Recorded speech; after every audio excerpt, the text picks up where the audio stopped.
Ассаламу алейкум туғандар, қандайсыздар? Назарыңыздарда қайрадан эле Ош реклама каналы. Туғандар, бүгін мен сіздерге Мады тарапта жайгашкан Башбулак айылынан сатыла турган 5 сотык жер участок жөнүндө информация бермекчимин.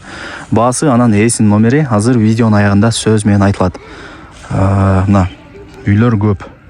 Жери теп-тегиз, анан чоң трассага жакын. Туғандар, жерге келип калдым. Мына түп-түз чыгып келесиздер. Мына ал жакта бир үй, bir çek, andan keyin bir çek, andan keyinki nol bir çek satqa çatkan uçuru. Nol jer göçö qaytып кетей. Ушул көчөнүн боюнда 5 сотык. Көчө тарабы 20, ичкериге 25. Тугандар, границалары такталган мына. Тумбаларын көрүп атасыздар. Бул биринчи границасы. Бул жак мына экинчи тумбасы. Demek көчө тарабы 20, ичкериге 25. Мына сары үй турат го, ошонун эле тушу болуп калат да. Сонун жерде экен. Лайктан басып коюңуздар. Тууган урук, дос, жар, группа бүт бар тарапка жибериңиздер. Суу бар, үйлөр көп. Мына жакындатып бир көргөзөйүнчү айландырып. Мына көрдүңүздөр бе? Өзүнчө эле бир жаңы конуш да бул жакча. Өркүндөп атат, өсүп атат, өнүгүп атат, мощный болуп атат кыскасыча. Так, ушул көчөнүн мына бул жагында.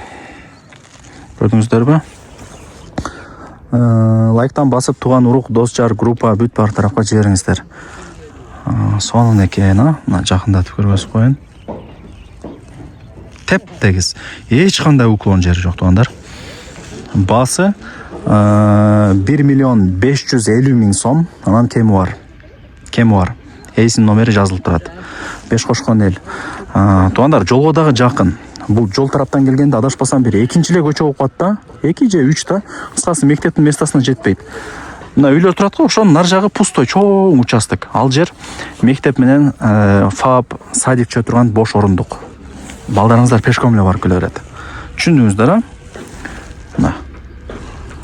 Көчө тарабы 20, ичкериге 25. 1 миллион 550, анан кичине кеми бар.